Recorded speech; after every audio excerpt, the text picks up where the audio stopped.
За, өглөөний мэнд төргийо. Тэгээд бид нар ч бол ер нь бүгдээр ингэ сайхан онгон дээрээ сууж байна да. Гурван газраас үнэлсэн, үнэлгээ нь гуруулаа өөр. Тэр дундаа их хурлын хамгийн газар нь та эрхийн насрах хэмжээний эрх өгсөн. Тэгээд хамгийн газар нь үнэлгээ бас гаргацсан ингэ сууж яадаг. Тэгэхээр урлын дараагаас бас нэг юм асуух гэсэн. Ингээд энэ гурван бодлогын том бичиг баримтыг хэлэлцэж байна. Тэгээ аяг хэтэрхий хэлбэржүүлсэн маягаар хоёр байнгын ороо оролдоод ингээ их хурл руу оруулаад ирдэг. Ер нь бусад 9 байнгын орооноос танд санал ирсэн үү? Яг салбарт нь бид нар энэ 21-с 25 оны 5 жилийн үндсэн чиглэл, за мөн дээрээс нь 24-с 28 он 24 оны гүйцэтгэлийн төлөвлөгөөг авч хэлэлцъя гэсэн. За эхний асуулт нэг юм байна. За хоёр дахь юм бол энэ хууль тогтоомжуудынхаа давхцлыг арилгахгүй л ерөөсө болохгүй гад. Их хурлын гишүүд чилжин сайд нар чилж. Тэгийн тухай хууль, хяналт шалгалтын тухай хууль, улсын хурлын тухай хуулиуд ч бүгдээрээ ингээд их хурлын хамгийн газартаа ингээ баахан эрх мэдэл өгсөн. Их хурлын хамгийн газар чи өөрөө үндсэн чиглэлг нь улсын хурлын гишүүдийн сургалт, семинар, хэлэлцээр үйлчилгээг ингээ хийж хэвчээ хамгийн газар маань өөрсдөө үнэлж оруулж ирээд ингээд засгийн газрын ажлыг их хурл үндэсний аудитын үнэлгээ хоёрыг хооронд нь ингээ хэрүүл уруул тэмцэл болгоод ингээ тавьчихсан. Тэр ингээ хууль тогтоомжуудынхаа энэ одоо гажгийг гэх юм арилгахгүй болохгүй байна. Сүүлийн 4 жилд бол ер нь юу хийсэн бэ гэдгийг бол үндэсний аудитын газрын тоо баримт бол харуулдаг. Бүгдэнд нь ингээд харагдсан байгаа шүү дээ. 21-с 25 онд 67.7% тий. За ингээ 2024 он 52.1.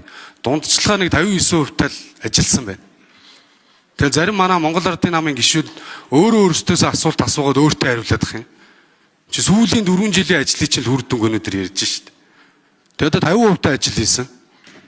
Тэгээд одоо ярьж байгаа асуултууд нь бүгдээр ардсан намын сайд дээрээс суугаад байдаг. Ардсан намын сайд дээр хамтарсан засагт ороод үнэхээр ажил хийж шít. Эрдэнэ уурынгийн усан захиргааны станц. Энэ гашуун сухад ганц мод бомб олон ажлуудыг эхлэн тавьд аваад явж шít. Тэгэхээр энийг бас нэг хаана ярилцмаар байна. За тэгээд тодорхой нэг 2-3 хан асуулт байна. За завхлан сайдаас эхлээ асууя. Монгол банк түрүүн бодлогын үгээ 2% нэмчлээ. 2% нэмээд энэ яг хамгийн хүнд хэцүүг нь ард иргэд л үүрж шít. Одоо ингээд арилжааны банкуд, банк ус байгууллагууд төр аппликейшны зээл эдэр чи бүгд хүүгээ нэмээд эхэлсэн. Зээлийн үгээ. Тэгээ энийг яаж харж байгаа? Сүүлийн 4 жил та сайд хийсэн, яг энэ сангийн яамд одоо мэрэгжлийн болсон хүч ингээд Монгол улсын бүх сан хүмүүргийг хариуцаад ажилласан.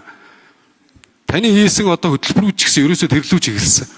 Хүнсний хувьсгал 2 их найт төгрөг гаргацсан. Цагаан алт хөтөлбөр 700 тэр бомыг гаргацсан. Шинэ хоршоо бараг 700 тэр бом болж байна. Ингээ 3.5 их найт чинь инфляцийг онилсон. Инфляцид хамгийн өндөр өртөж байгаа эхний 20 нэр төрлийн бараг онилсон. Тэг үр дүн нь одоо хаана вэ? Бодлогын үгээ нэмсэн ард иргэд дээр ачаал үүсгэцэл явж штэ. За энэ дээр нэг тодорхой хариулт авчмаар. За хоёрдугаарт нь хүнсэтэй очих яам. Их хоёр сайд сууж байна. Яг түрүүний хэлсэн 3 хөтөлбөрийн хэрэгжилтийн үр дүнгийг хэлээд өгөөч. Ийм их хэмжээ нь одоо манай хүнсэтэй очих өнгө үйлдвэрийн яам бол зүгээр юм халамжийн яам болцсон. Асар их мөнгө гаргаж идэг. Үр дүн байхгүй. Төр, хувийн хвшил, иргэд энэ гурийн огтлцоон дээр бодлого хэрэгжиж явах хэвээр.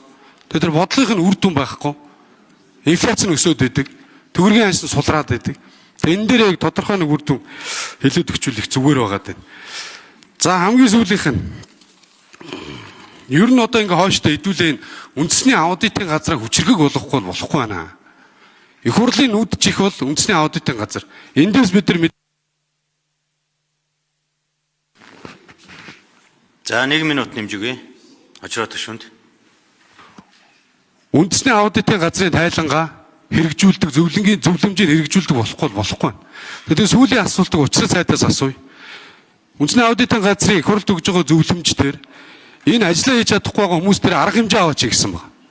Өнөөдөр ихэнх нь дарга нар, сайд нар болцсон, бүр томилогдоод дээгүүр албан тушаалд очсон ийм байдалтай байна. Тэгэхээр яг ямар албан тушаалтангууд дээр арга хэмжээ авсан бэ? Сүүлийн 4 жил шүү 21-с 24 оны хугацаанд. Тэгээ энэ дээрийг тодорхой хариулчих. Тэгээ дараа нь тодруулъя тэхүү. За улсын их хурлын байнгын ороод уг асуудлыг заавал хэлцэх байнгын ороо нь эдийн засгийн байнгын ороо, төрийн байгуулалтын байнгын ороо. Бусад байнгын ороод шаардлагатай бол хилцэж болно гэсэн хуулийн заалттай. Бусад байнгын ороодоос хилцээ гэсэн санал өнөөдөр ирээгүй. Тэгээ үндсэн хоёр байнгын ороо хамтарч хуралдсан. Хамтарсан хуралдаан дээр бас энэ асуудлаар гишүүд бас тайлбар мэдээллүүд асуултанд одоо хариулт авах байдлаар бол ажилласан. Гэхдээ гишүүд бол байнгын орооны ажилласны дараа бол бас хангалттай байсангүй гэдэг дүгнэлтийг бол аль аль талдаа гаргасан. Хариулт бас тодорхойгүй байна. Тайлгнаж байгаа байдал одоо ойлгомжгүй байна. Давхардал үүссэн байна гэдэг асуудал хөндөгдсөн. Тэгээ энэ өөрөө бас энэ жил анх удаа ингэж хилцүүлэгдэж байгаа хилцүүлгийн хэлбэр бас болж байгаа. Өмнөх баасан гарагт бас хилцэж байхад ерөнхий сайдч нар манай энэ бэмцэгт цайч дээр одоо үндсэн хуулинд орсон өөрчлөлтөд холбоотой улсын хурлын тухай хууль болон бусад хуулиудэд холбогдох өөрчлөлтүүд орсон. Урт хугацаанд төлөвлөдөг болох нөхцөл бүрдсэн. Тэгээ анх удаага ингээд урт хугацааныхаа төлөвлөгөөг хилцэж байгаа байдал гарч ирж байна. Гүйцэтгэлийг хилцэж байгаа байдал гарч ирж байна гэж. Тэгэхээр энэ дээр харин одоо бид ярилцаад хэрвээ байнгын ороод дээр энэчнээс санал гарч ирээгүй болвол улсын их хурлын гишүүдийн оролцоотойгоор Лувсан Жамцагшин бас саналаа хэлж исэн. Санаачлаг гаргаад энэ тайлгнадаг, төсвөлдөг энэ байдлыг нэгдсэн нэг ойлголтод аваачихын тулд улсын их хурлын даргын захирамжаар ажлын хэсэг байгуулагдаж ажиллая гэж байгаа.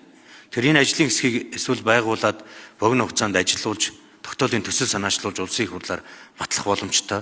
Бас холбогдох хууль тогтоомжуудад өөрчлөлт оруулах шаардлага байвал бас оруулах боломжтой гэж ингэж үзэж байгаа. Улсын их хурл бол хяналтын чиг үүргийг гүйцэтгэх чиг үүргийнхаа хүрээнд их хурлын тамгын газарт хяналт хариуцсан газар хилцүүд бол албан ёсоор хуулиар байгуулагдаж ажиллаж эхэлж байгаа энэ жилээс.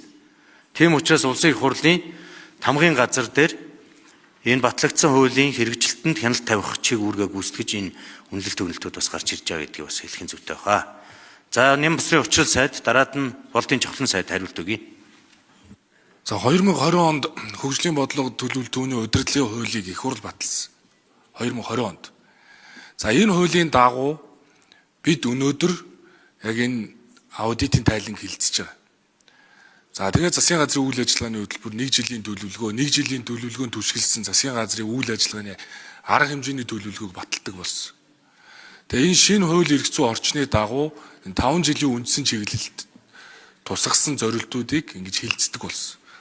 За 2022 онд энэ хяналт хэрэгжүүлэх хуулийг бас их хурлаас баталсан. За тэгээ хяналт хэрэгжүүлэх хуулиар төрийн захиргааны төв байгууллагууд, төрийн захиргааны байгууллагууд тэг үнэлгээ хийх механизм тогтолцоо шинжлэгдсэн. Ингээд засгийн газар үнэлгээ хийх тэр аргачлалыг гаргаад тэр аргачлалын дагуу төрийн байгууллагууд үнэлгээгээ хийдэг ийм шинэ эрх зүйн орчинтой болсон. Их хурл бол яг ямар ажлыг хийж байгаа вөхөр дүн шинжилгээ хийдэг. Дүн шинжилгээ. Одоо хуулиараа бол. Тэгэхээр яг хяналт хэрэгжүүлэх механизмыг засгийн газар хэрэгжүүлээд түүн дээр нь дүн шинжилгээ хийдэг ийм л тогтолцоо явж байгаа. Сая хамтарсан засгийн газар байгуулагдсны дараа засгийн газрын 4 жилийн үйл ажиллагааны хөтөлбөр дээрээ бид төлөвлөлт, гүйцэтгэл гэдэг зүйлийг нэг тогтолцоонд шилжүүлнэ буюу design, monitoring, тэр evaluation хийн гэдгийг зорилттой болгосон. Тэгээ сая ганц төмөр сайдын хэлж байгаагийн дагуу бид нар энийг нэг тогтолцоон шилжүүлэхээр ингэ ажиллаж байгаа. Тэр үүний хүрээнд бол хуулийн одоо өөрчлөлтүүдийг заавал одоо хийж энэ тогтолцооныг одоо нэг механизм руу шилжүүлэхэд анхаарах ёстой. Тэрнээс биш хөгжлийн бодлогын энэ хууль бол өөрөө бас дэвшил байсан. Үүний дагуу эдийн засгийн хөгжлийн яам нь өөрөө энэ 4 жилийн хөтөлбөрөө энэ жилийнхаа төлөвлөгөөг их хурлдаа тайлгнадаг, хилцдэг, энэ гол бодлогоо авч явдаг ийм төлөвлөлтийн нэгдсэн тогтолцоо руу шилжсэн. Тэгэхээр шинэ механизм үйлчлээд байна гэсэн үг. Сая хамтарсан засгийн газар байгуулагдахад засгийн газрын хэрэг хэлэхтэр байсан хяналт хэрэгжүүлэх чиг үүргийг салгаад бие даасан сайдтай болоод агентлаг тусдаа ажиллаад эхлэхээр энэ тогтолцооны хувьд маш их бэрхшээлүүд бас байгаа. Бидэрт яг үнэ хэлэхэд бол. Яг тэгвэл нэгтгэгдээд ирэхдээ засгийн газар орох асуудал дээр нь хэрэг хэлэх хариуцаад идэг. Яг хянах чиг үүрэг нь байдаггүй. Тэгэхээр энийг хуулийн хүрээнд нэг оновчлох зайлшгүй шаардлагатай. За тэгээ очроо гишүүний асуултанд хариулахад бол аудитын зөвлөмжөөр арга хэмжээ авсан тохиолдол бол өнгөрсөн жил байгаагүй юм байли шүү. Би одоо худлаа яриа яах. Тэг байгаагүй юм байна. 2023 оноос хяналт хэрэгжүүлэх газар бол үнэлгээ анх хийж эхэлсэн. Яамдаас зөвлөмжүүдийг хөргүүлсэн аймгийн хэмжээнд 2 аймгийн засаг даргад бол арга хэмжээ авч ирсэн практик байдаг. Тэрнээс биш бусдаар огт авагдсан зүйл байхгүй. Энэ жилийн хувьд бол аудитын зөвлөмжийг хүлээж аваад хариуцлага тооцвол та бүхэн мэдээлье. За болдын чухлын сайд хариулт өгье нэмж. За гишүүний асуултанд хариулъя. За Төв банк бодлогын шийдвэрээ өөрсдөө тайлбарлана үз. За ер нь энэ шийдвэрийг засгийн газар яаж харж байна гэж асуух шиг бол маш зөв гэж харж байгаа. Маш зөв гэж харж байгаа. Төв банкны бодлогын нэгдүгээр одоо асуудал нь бол энэ төгрөгийн худалдаа авах чадрын асуудал. Өөрөөр хэлбэл энэ суугаараа ард иргэдийн одоо өрхийн орлогын эдийн засгийн байдлыг нь хамгаалж байна гэсэн үг. Зээлийн хүү 3 4 дахь асуудлаа гэж үзжээ энэ удаа. Ер нь макро бүх үзүүлэлтүүдийг нэг дор бүгднийг эерэг барих одоо онлайн бол практик ямар ч боломж байдаггүй. За бид өрхийн орлогыг дэмжиж нэгэд цалин болдгоо одоо бүх юм нэмлээ төсвүүдэрээс. За энийг дагаад одоо хэрэглээ нэмэгддэг. Хэрэглээ нь хаана очиж суух вэ? Манайх дотоодын үйлдвэрлэл бага учраас импортон дээр очиж суудаг. За энэ нь ханшин нөлөөлдөг. Эргээд инфляцид нөлөөлдөг. Дээрээс нь олон улсын гадаад худалдааны байдлуудыг биднээс шалтгааллахгүй.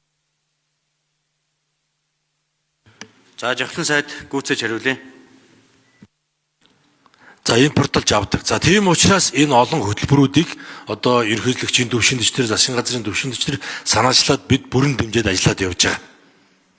За ийм зүйлүүд байгаа. За хөтөлбөрийн талаар энэ хоёр сайд тоон үзүүлэлтүүдээр нь илүү тодорхой хариулах бах. За тийм учраас одоо Төв банкны одоо мөнгөний бодлого хатуу төлөвтэй байгаад бол зөв гэж харж байгаа шүү. Харин тодорхой ямар хугацаанд хэрэгжих вэ гэдэг нь энэ олон хөтөлбөрүүд одоо үйлдвэрлэлээ бид яаж хамгаалах вэ, яаж сэргээх вэ, энэ олон том мега төслүүд маань одоо хэр хэмжээнд хурдан одоо эргэлтэнд орж өгөөж өгөх үү, энэ бүхнээс л одоо шалтгаална.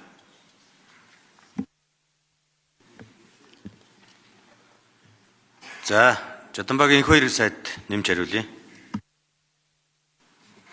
За хөдөө аж ахуй боломжийн яам гэж шүүмжлэлт хандж байна. Хөдөөгийн хөгжил нь өөрөө Монгол улсын гол бодлого байх хэрэгтэй. Хөдөөд хүн ажиллах, амьдрах, бизнес эрхлэх тэр таатай нөхцөлийг бүрдүүлж улс орны одоо гол сорилтлоод байгаа төвлөрлийг сааруулна. Хүнсний хангамжийг нэмэгдүүлнэ. Нүүдлийн соёл иргэншлээ хадгална. Ийм хөдөө аж ахуйн хөнгөн үйлдвэрийн яамны гол бодлого хөдөөгийн хөгжил рүү чиглэж байгаа. Хүнсний хувьсгал бодлогын хүрээнд 1.2 их найд төгрөгийн зээл гарсан.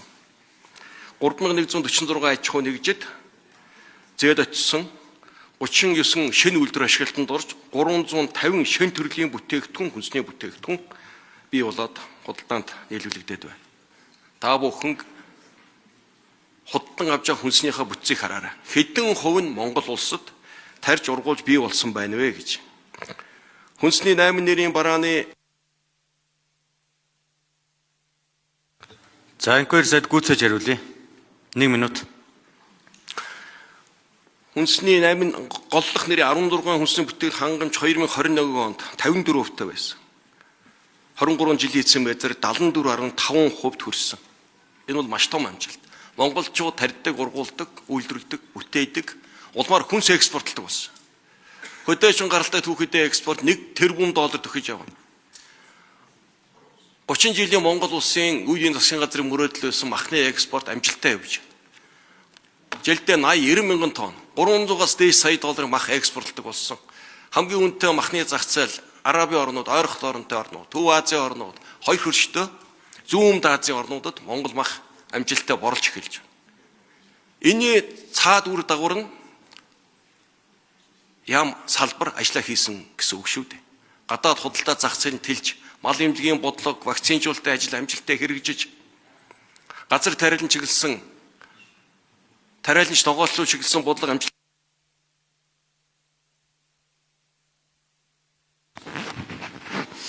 За энэ хоёр сайдад дахин 1 минут нэмж өгье. Та товчхон хариулахгүй бол дэгээрээ л явахгүй болохгүй дээ. 21-с 25 онд Монгол улсын хөгжүүлэлт 5 жилийн үндсэн чиглэлийн хүрээнд хүнс хөдөөчн салбарын ажлын үр дүнг 75.6% үнэлсэн. Сайн гэж үнэлсэн. Үр дүнтэй гэж үнэлж байгаа шүү. Очроод гişүнэ. Ноголорын асуудлыг хэлэхгүй болохгүй. Цаг уурын сая хүндхэн нэг айхтар үеийг даваад тууллаа. Одоо ноолуур бэлтгэл, самналт, эд үржил. Цагаан алт хөтөлбөр бодлого зарлагдаад 1 сар болж байна. Үйлдвэрүүд бэлтгэлээ хангаж байна. Монгол улс түүхийн ноолроо гаргадаг гэсэн бол 100% угаадаг болсон. Одоо 100% самдаг болно. Ингэснээр дотоодын үйлдвэрлэл ажлын байр бий болно. Монгол улсын өрсөлдөх чадвар сайжирна. Бид ноолрооноос жилдээ 404 сая доллар олдог байсан бол бид тэр $1 олдог ийм эдийн засгийн орлогын их усыг бүрдүүлэхний төлөө ажиллаж байгаа. Махны талаар хэллээ. Мах 100% экспортод чөлөөтэй гарч байгаа. Бэлтгэж нийлүүлж гэрээ хийж чадсан аж ахуй нэгж болгонд ямар нэгэн хязгаарлалт квотгүй махны экспортыг чөлөөтэй явуулж байгаа. Сая сар шинийн өмнө зохион байгуулалтад үн хөөрөгдөх, үн болгох, үнийг бий хөөрөгдөх зарим нэг илрэл гарсан тул техникийн зохицуултыг засгийн газар богино хугацаанд хийгээд 9,000 тонн махыг нийслэл хүн ам төвлөрсөн газар зориул бэлтгээд экспорт одоо жигж яваа. Нэг том одоо өөрчлөлт гарсан. Малчдын мал арга ухаанд аж ахуй нэгжүүдэд өвлөнтөө сайхан боллоо. Нөгөө талаар энэ газар тариалангийн эрчимжүүлэлтийн үр дүнд 270,000 тонн тэжээлийн баазыг бид нар бэлтгэлээ. Дасралтгүй мал тэжээж байна. Өнөөдөр 4 сар гэхэд болж явахад мах бэлтгэл явагдаж байна. Хэзээ бид ийм байсан тийм биз? Одоо энийг улам мөргөжлүүлж жилийн дурш дасралтгүй мал бэлддэг экспорт нь гардаг чадварыг